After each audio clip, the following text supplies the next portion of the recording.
Oi, gente. Então, vou revisar agora com vocês a parte de delírio em coma. Vou tentar ser rapidinho, né? A gente tá em semana de provas, acho que vocês estão cansados também. Então, vou pegar aqui só as partes mais principais, só para vocês darem uma relembrada e saber o que é mais importante para a prova. Começando com a parte do delírio, ou delirium, como vocês preferirem. Ele é definido como um estado agudo e confusional. Então, você sempre pensa no delírio como algo agudo. Tipo, se é um quadro arrastado que começou há meses e aos poucos foi piorando, a gente não vai pensar em delírio, vai pensar em outras coisas, principalmente demência, que é um diagnóstico diferencial. É Alzheimer e tal. Aqui o delírio ele começa de uma hora para outra. Então começou do nada, em poucas semanas já evoluiu para um quadro sério. A gente pensa em delírio. É um quadro de inatenção, alteração da cognição, senso-percepção e alteração do nível de consciência, né? Lembra que quando a gente fala de consciência, a gente tem a parte do conteúdo da consciência, que é você ter consciência de si próprio e consciência do meio. Então é saber, tipo, quem você é saber o que está acontecendo no ambiente. E existe tirando a parte do conteúdo, existe o nível da consciência em si, que é o quanto a gente está acordado, né? O quanto a gente está desperto. Quando a gente fala em delírio, é principalmente essa parte do conteúdo. Então, é a consciência que o paciente tem do ambiente. Então, para guardar bem, pensa no delírio como um paciente que está com pouca atenção e um quadro que começou há pouco tempo. Como que a gente vai fazer o diagnóstico? Então, a gente tem esse DSM-4. Esse DSM é tipo um guia de diagnósticos de doenças mentais. Vocês vão ver bastante em psiquiatria. Tipo, toda doença que vocês vão ver na psiquiatria, eles têm lá os critérios diagnósticos no DSM. Depressão, bipolaridade, ansiedade. E a gente tem do delírio também. Como que é tipo uma definição mais teórica, assim, dos diagnósticos. Mais para tentar entender do que para guardar essas coisas aqui. Então a gente vai ter uma perturbação da consciência. Então, como eu estava falando para vocês, perde principalmente conteúdo. Então o paciente perde essa clareza de quem ele é, da onde que ele está, quem são as pessoas em volta dele. Existe uma alteração da cognição, então o paciente pode perder memória, desorientação, perturbação da linguagem, então por isso que é um diagnóstico diferencial de demências, principalmente o Alzheimer. Daí o que a gente vai usar para diferenciar é o tempo de evolução, que o Alzheimer começa e aos poucos vai piorando. Tipo, não é de uma hora para outra que a pessoa desenvolve a demência. Já que no delírio é um quadro agudo. Essa perturbação desenvolve-se em um período curto, então é essa questão de ser agudo. E existem evidências que a perturbação é causada por consequências fisiológicas diretas da condição médica geral. Então é aquela questão de fatores predisponentes e precipitantes, que a gente vai conversar depois. Tipo, uma explicação ali fisiológica que explica o que está acontecendo com o paciente. Então, como eu disse, é mais teórico. Na parte clínica, o que a gente tem que saber mesmo é essa classificação CAN, que é o que a gente vai usar, que são o que os neurologistas usam para dar o diagnóstico. Então, nessa classificação, a gente tem 4 parâmetros, e desses 4 parâmetros, a gente precisa ter 3 para dar o diagnóstico, sendo que o 1 e o 2 são obrigatórios. Ou seja, a gente precisa ter o critério 1 e o 2 acompanhados ou pelo 3 ou pelo 4. Então não é obrigatório ter o 3 e o 4, é um ou o outro, mas o 1 e o 2 precisam estar. Então, o 1 seria um início agudo com curso flutuante, essa questão de ter começado há pouco tempo. O 2, prejuízo da atenção. Então, o paciente não está prestando atenção direito nas coisas, nos comandos que ele recebe. Como você vai avaliar isso clinicamente? Você vai fazer esse teste aqui do Save Heart. Então, você vai repetir 10 letras para o paciente. Você vai dar a mão para ele e vai pedir para ele apertar o seu dedo cada vez que ele escutar a letra A. Se ele tiver 2 erros, ele pontua para esse critério de prejuízo de atenção. Então, o erro seria tanto ele puxar o seu dedo quando você falou uma letra que não é o A, por exemplo, você falou o E, ele puxou seu dedo, é um erro. E se você falou o A e ele não puxou o teu dedo, conta como um erro também. Então, curso flutuante, agudo, começou há pouco tempo, perda de atenção. Você vai pensar em delírio. Agora no 3, que não é obrigatório, mas pode ter, pensamento desorganizado. Você vai avaliar fazendo 4 perguntas simples para o paciente. Então, tipo, nada muito complexo. Pergunta quanto que é 2 mais 2, pergunta, mostra uma caneta e pergunta como que é o nome do objeto, essas coisas assim. E você vai pedir para ele fazer um comando. Então, tipo, abre e fecha a mão, essas coisas simples assim. Se ele tiver 2 erros nisso, ou nas perguntas, ou no comando, caracteriza um pensamento desorganizado.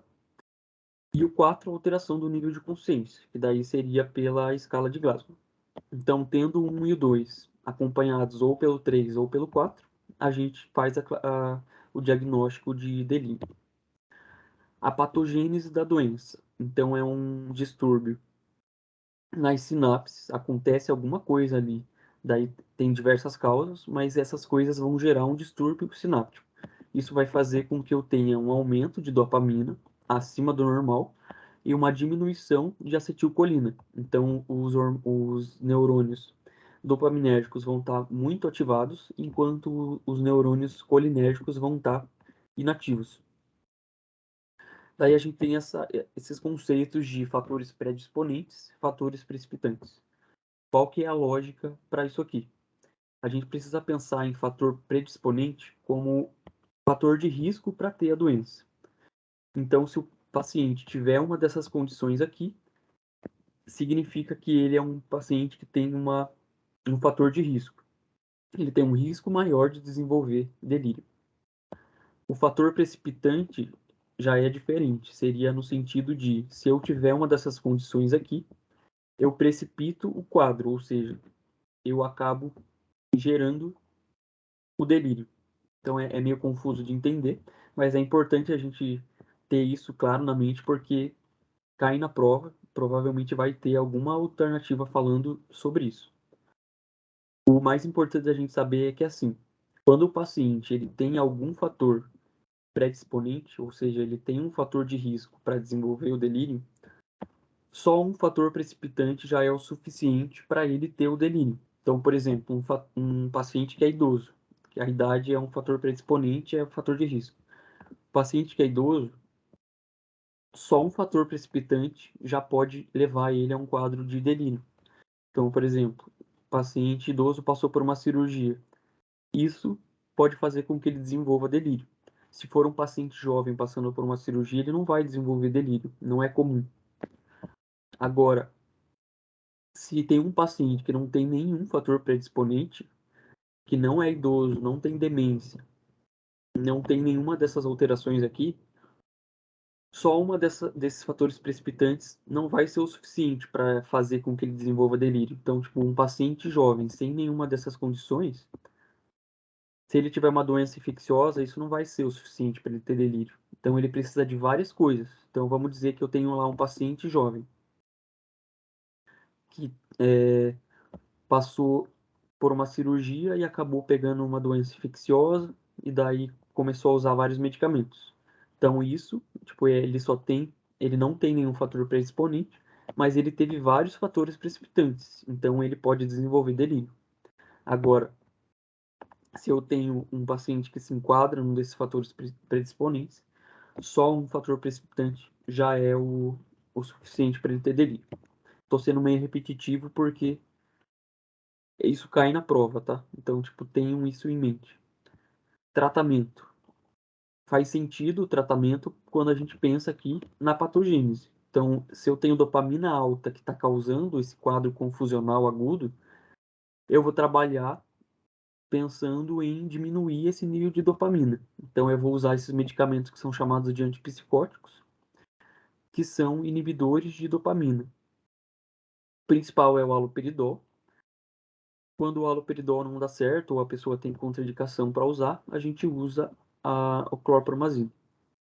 E daí existem alguns antipsicóticos atípicos, que é quetiapina, risperidona, tem alguns outros, mas todos assim, quando a gente tentou o haloperidol, a clorpromazina não deu certo, a gente usa os outros, casos específicos assim.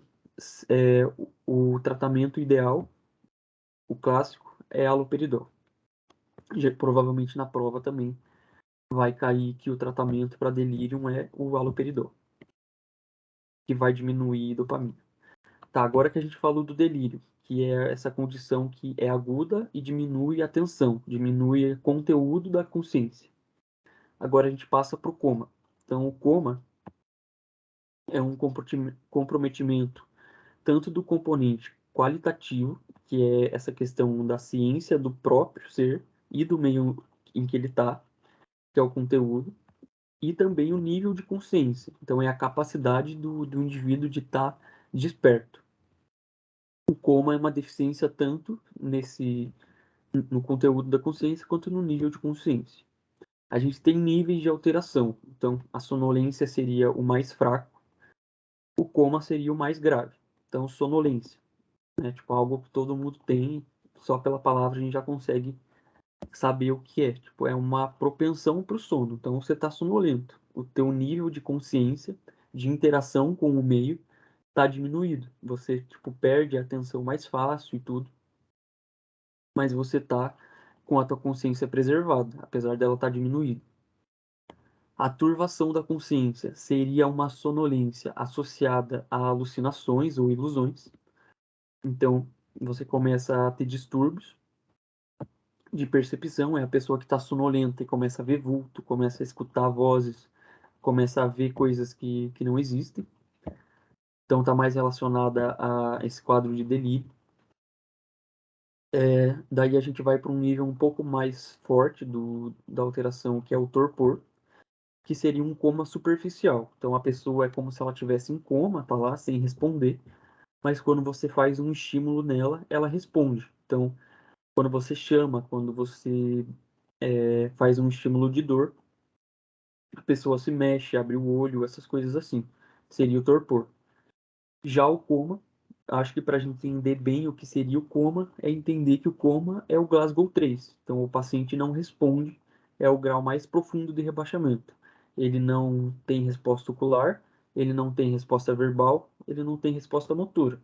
Nem quando você faz o estímulo de dor, não acontece nada. A etiologia, ou seja, coisas que causam esse quadro de coma.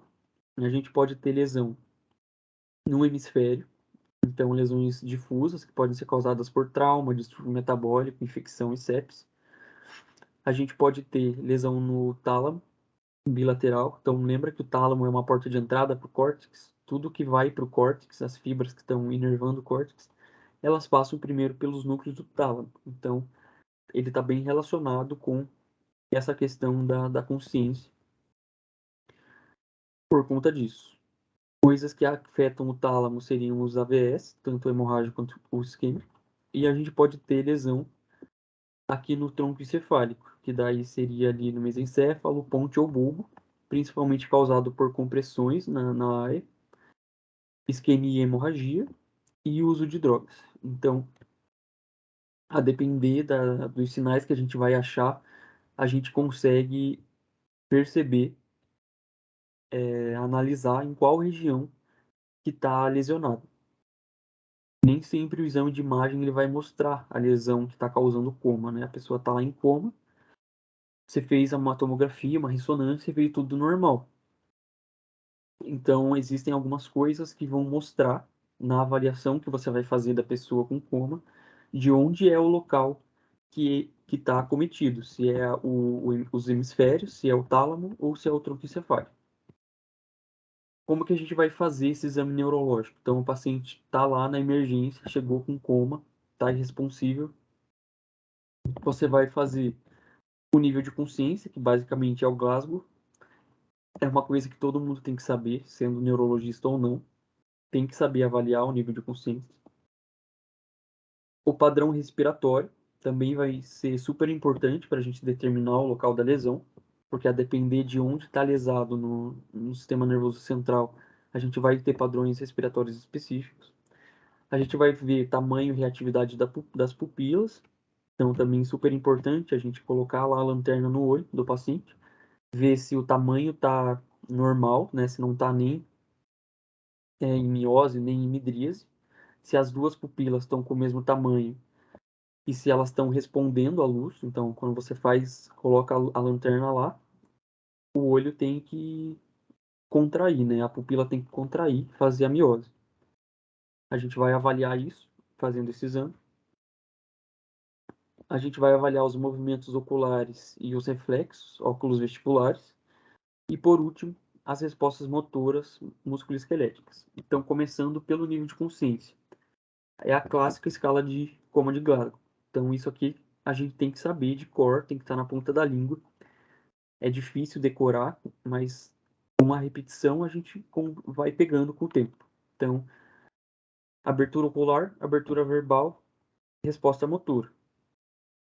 Não vou ficar falando de cada um, porque acho que todo mundo conhece o Glasgow. E para saber aplicar na prática, é só ir estudando ele cada vez mais. Assim, tipo, uma hora você pega, uma hora fica fácil de lembrar. E você consegue aplicar na prática sem precisar de cola. Mas é repetição, acaba sendo uma decoreba, assim. Importante da gente saber que quando está abaixo de 8, o paciente tem risco de ter broncoaspiração, por não estar conseguindo ter o reflexo de engolir. Então, abaixo de 8, a indicação é de fazer intubação orotraqueal. E quando a gente está com o Glasgow 3, que é o mínimo, seria o paciente que está em coma, né? Um grau mais profundo de rebaixamento de consciência. Existe aquela variação do Glasgow, que mudou recentemente, que eles começaram a avaliar nível de pupila também. Mas isso é muito recente e, tipo, nas provas, os professores não cobram isso.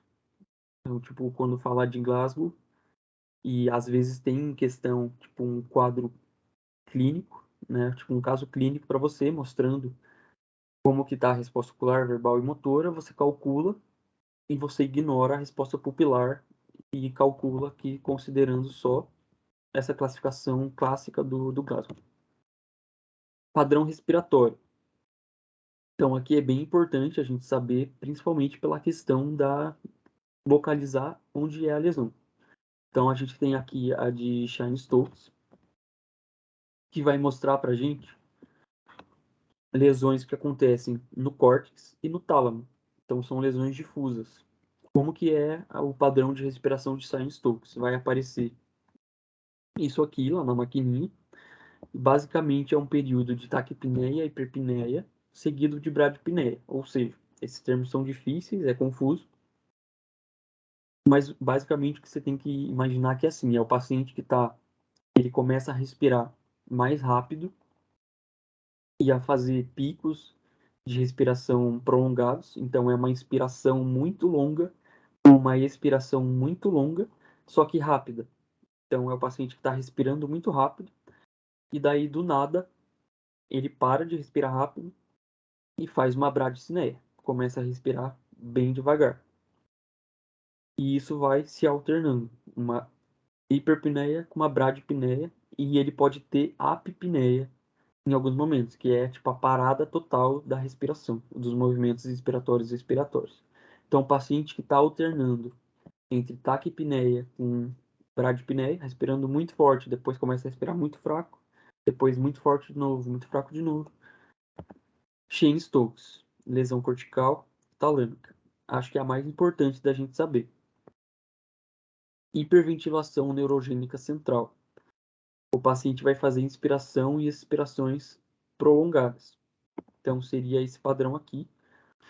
Ele é mais contínuo, então não tem essa variação que Cheyne-Stokes tem. Então, seria só tipo, o paciente que faz uma inspiração bem prolongada, depois inspira bem prolongado. Mostra a lesão de mesencéfalo. Respiração apnêustica. que também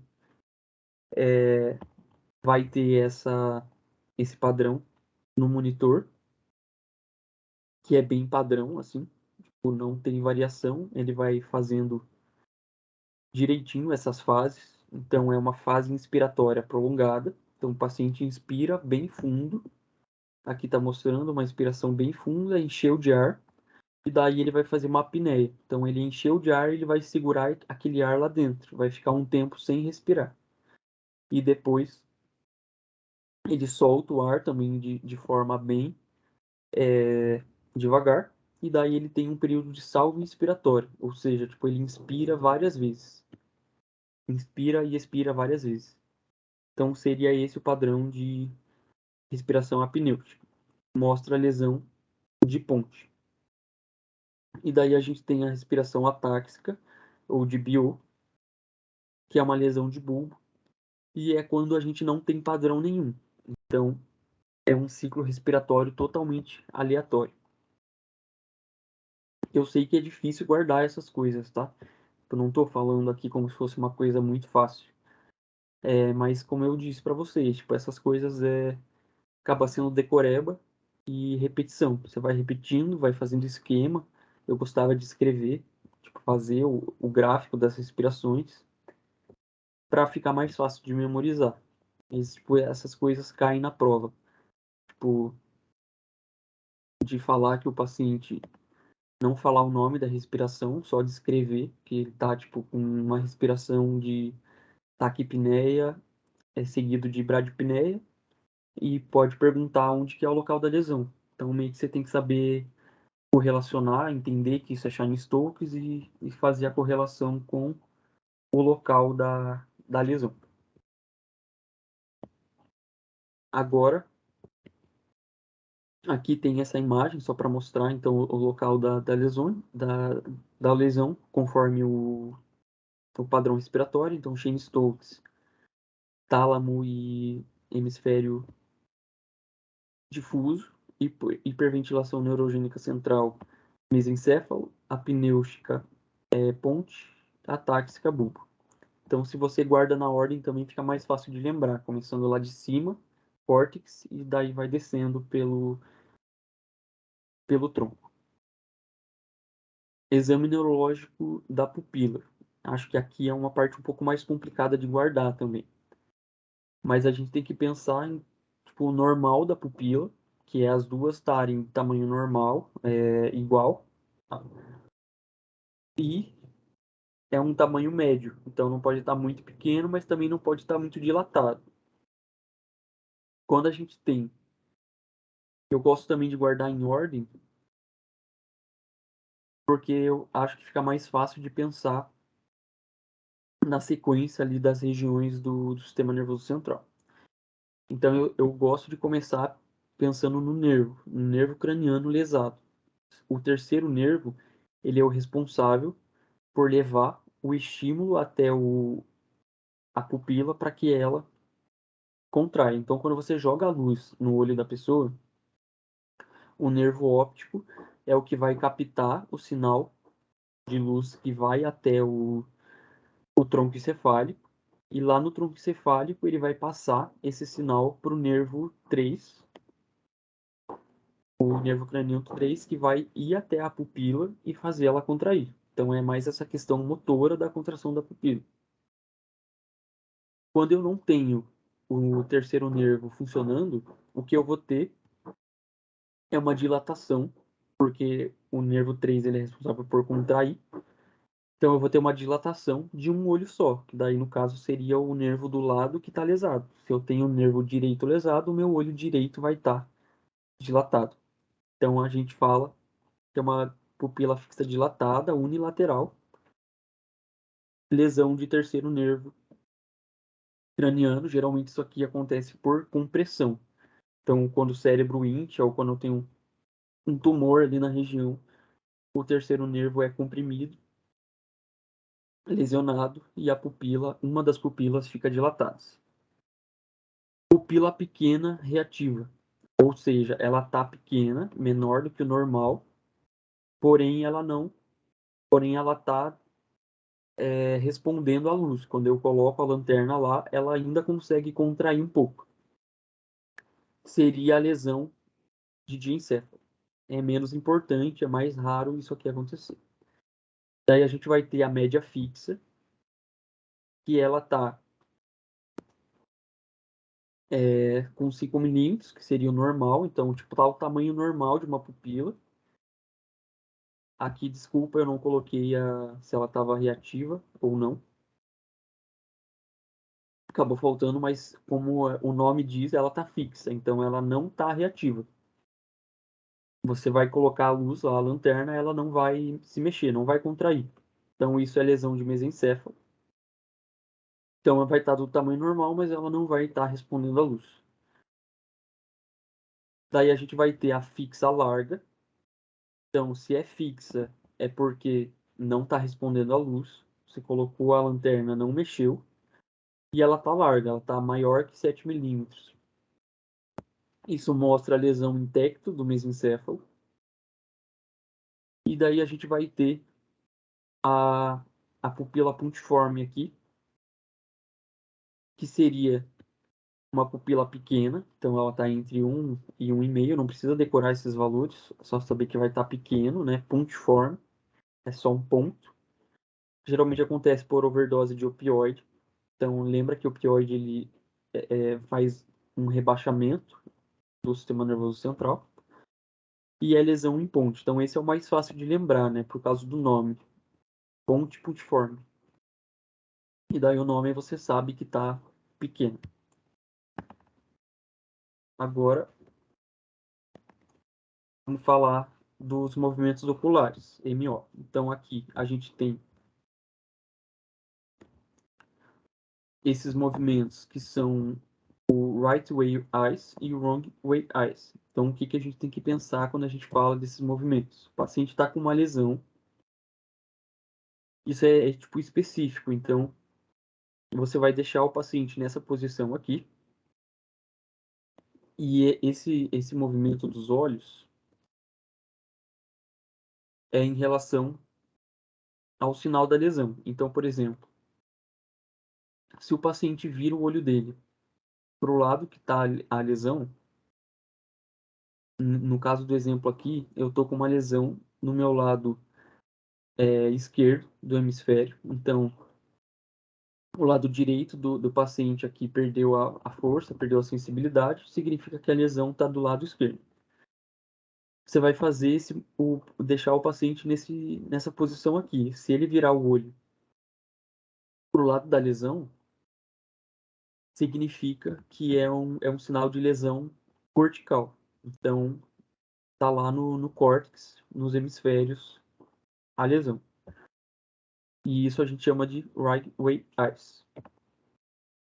Agora, se o paciente virar o olho para o lado contrário à lesão, que seria o lado acometido do corpo, daí a gente diz que é uma lesão subcortical, ou do diencéfalo ou do tronco encefálico. Então, isso também acaba sendo decoreba. Reflexo óculo-vestibular. Você vai pegar a cabeça do paciente e vai girar para um lado. Qual que é a resposta normal? É o olho desviar na direção oposta da rotação da cabeça. Então, girei, seria mais ou menos o olho continuar do lado que ele estava. Então, é por isso que é chamado de olho de boneca, aquelas bonecas que têm o olho solto. Tipo, você vira a cabeça de um lado, o olho continua aqui voltado para o lado oposto do que você virou. Que seria a resposta normal, é o esperado.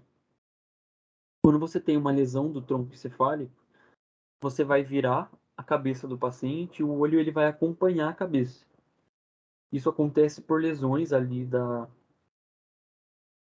desses tratos, óculos vestibulares, porque lembra que o vestíbulo lá da cabeça, ele informa o corpo a movimentação da cabeça. Quando eu perco essa informação de como que está a minha cabeça, o meu olho ele para de ter esses reflexos de acompanhar o movimento da cabeça.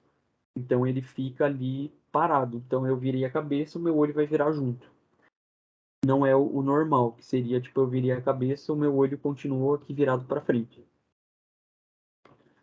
Daí a gente vai ter a resposta calórica, que também é um reflexo óculo-vestibular, porque envolve ali o nervo vestibular, que seria a gente injetar no ouvido do paciente uma solução de água a 0 grau.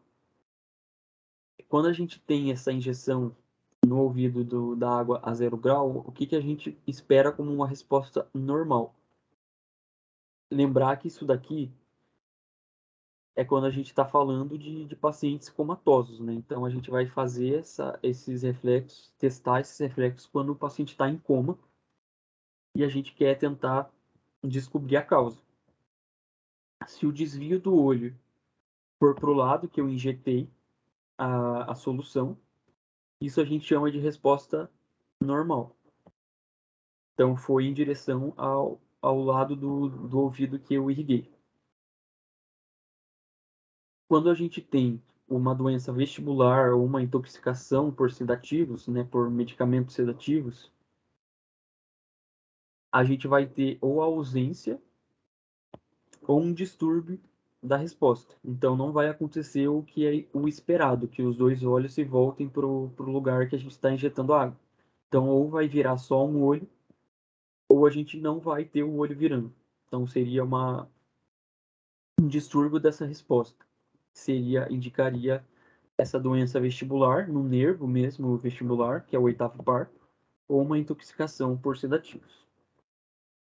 Daí aqui a gente vai ter aqueles movimentos oculares espontâneos. Então aqui você não precisa fazer estímulo nenhum. É o olho se mexendo sozinho. Você vai lá, o paciente está em coma, você abre a pálpebra dele e você vê como que está a movimentação. A gente vai ter o Roving, que é chamado de vagabundeio ocular. Então quando você pensa no Roving, lembra do R com R. Roving, vagabundeio. Seria tipo esse olho que está indo de um lado para o outro. Ele tem movimentos lentos e laterais. As causas tóxicas, metabólicas ou lesão hemisférica. Então aqui o vídeo para vocês verem. Tipo esse olho que está se movimentando lentamente, de forma lateral, de um lado para o outro. É esse vagabundeio ocular. Então lembra, vagabundeio, ROV. Eu falei R com R, mas eu quis dizer, agora que eu percebi, vagabundeio o V aqui, o V de Robin. Daí a gente vai ter o bob popular, que a gente tem o típico e o atípico. O bob ocular, ele tem uma fase inicial rápida e para baixo. Então é importante a gente saber que essa fase inicial é rápida. Então quando a gente faz o típico, ele vai ser paralisia bilateral e demonstra lesão de ponte, então ele é bem específico. Diferente do Roving. Tipo, o Roving, ele não mostra onde está a lesão. Tipo, é uma lesão hemisférica, pode ser em qualquer lugar, ou problemas com substâncias tóxicas metabólicas. Então, tipo, não é nem um pouco específico. Diferente do Bobbing. O Bobbing ele já é bem específico. Ele mostra que existe uma lesão na ponte. E daí o atípico, a gente vai ter o olhar horizontal preservado. Então, olhando aqui, a gente vê que, ó, primeiro a gente vai ter esse movimento para baixo, rápido. Então perceberam que ele foi rápido para baixo várias vezes. E é um movimento espontâneo. Então você só precisa erguer a pálpebra do paciente e ele pode estar presente. Não necessariamente vai estar presente em todos os comas, em todas as lesões de ponte. Mas se ele estiver presente, se você vê esse movimento rápido e para baixo, se caracteriza como Bob, ele é específico para lesão em ponte. E a gente vai ter o dipping. O dipping ele é o contrário do bob. Então ele é para baixo, mas ele é lento ao invés de ser rápido. E ele também não é específico. Então ele mostra que pode ter encefalopatia anóxica isquêmica, então seria tipo alguma encefalopatia causada por falta de oxigênio, intoxicação por CO, encefalopatia metabólica, status epiléticos e TCE, que seria o trauma crânioencefálico. Então aqui a gente já vê tipo um movimento para baixo bem lento.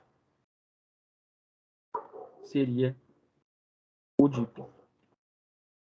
Então eu lembro que na prova também acabou caindo alguma questão falando sobre esses movimentos. Eu não lembro qual, mas o que a gente tem que guardar é mais isso, sabe? De saber que o Robin é vagabundeio, então é movimento lateral, bem lento.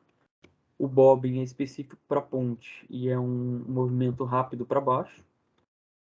E o Dipping é um movimento lento e para baixo, também é inespecífico. Agora a resposta motor. Então a gente tem essas duas coisas que podem acontecer, que é a decorticação e a descerebração. Lembra que esses dois conceitos eles entram lá no Glasgow. Quando a gente fala de Glasgow 3, seria a decorticação. Quando a gente fala Glasgow 2, a resposta motora 2, seria descerebração. O que é a decorticação? É uma lesão no hemisfério do córtex em que eu vou acabar lesando as fibras extensoras. Então, as fibras responsáveis por fazer a flexão dos músculos, ela acaba tendo um predomínio. Então, eu faço o estímulo no paciente, tipo um estímulo de dor, por exemplo, e ele vai ter essa resposta flexora, ou seja, ao invés de ele se movimentar, como ele está com essa deficiência nos extensores, todos os músculos dele vai contrair. Então ele tem esse movimento de flexão aqui. A gente chama de decorticação. E daí ele pontua 3 lá na resposta motora do Glasgow. Agora, quando a gente fala de descerebração, ela vai indicar uma lesão do tronco encefálico. Então pensa em decorticação, córtex, descerebração, tronco encefálico. Ou na parte superior da ponte, que também seria a parte ali do tronco. E daí aqui é o contrário, a gente não tem os flexores funcionando, a gente vai ter um predomínio das fibras extensoras. Então eu faço o estímulo no paciente, faço o estímulo de dor, toda a musculatura dele vai ter essa extensão. Então ele vai ter aqui esse perfil. E daí lá no Glasgow, a resposta motora vai ser 2. Então perceba que aqui é um pouco mais grave, né? Quando a gente tem uma lesão de tronco encefálico que causa descerebração. Ponto a menos é pior. Tá, o paciente está com coma, a gente fez essa avaliação dele nesses 5 parâmetros que eu acabei de falar para vocês. Essas coisas que a gente fez ajudou a gente a descobrir, ou pelo menos a ficar mais fácil de a gente entender onde que está a minha lesão. Porque, como eu disse, nem sempre o exame de imagem ele vai mostrar a causa do coma. O paciente em coma, ele é um paciente do trauma. Então, a gente vê lá em primeiros socorros, vocês vão ver em emergências também, que sempre que eu tenho um paciente de emergência, eu vou fazer o ABCE do trauma. Então eu vejo vias aéreas, vejo se está respirando, vejo circulação, o neurológico, no caso a gente já fez, né? E a exposição. Então sempre pensar no ABC. Para toda emergência, eu sempre vou monitorar a glicose, eletrólito, oxigênio, né? Ver se o paciente precisa. Não deixar a glicose muito alta, ver se os níveis de eletrólito estão dentro do normal. Tipo, o paciente ele está em uma situação de trauma, ele vai estar em estresse fisiológico, então vai ter liberação de vários hormônios, catecolamina, GH, cortisol, essas coisas todas mudam o metabolismo, mudam, acaba tendo destruição de células, o que acaba gerando distúrbios eletrólitos, de eletrólitos. Então, quando eu estou manejando um paciente de trauma, eu sempre preciso estar de olho nessas coisas, sabe? Monitorando todos esses, esses parâmetros. Mas o importante para a gente é pensar na assistência neurológica que a gente vai fazer.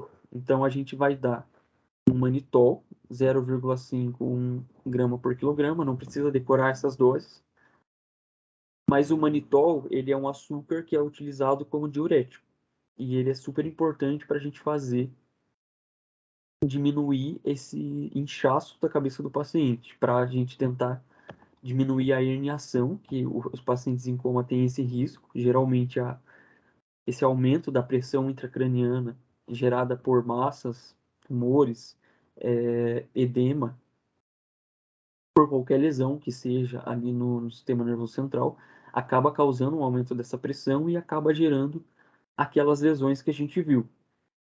Então é importante a gente diminuir a pressão intracraniana dando o manitol. A gente vai dar a tiamina e a glicose. Caso a glicose fique abaixo de 60, a gente vai dar o naloxone quando a gente tem suspeita de overdose por opioide. Então, ao longo do exame neurológico que a gente fez, existem algumas pistas de coisas que podem fazer a gente desconfiar que o paciente está em overdose de opioides.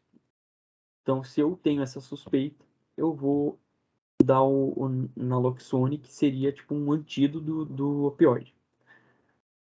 A gente tem o flumazenil, que é um antídoto de benzodiazepínico. Então, também existem alguns sinais que mostram que o paciente pode estar em overdose por benzodiazepínico.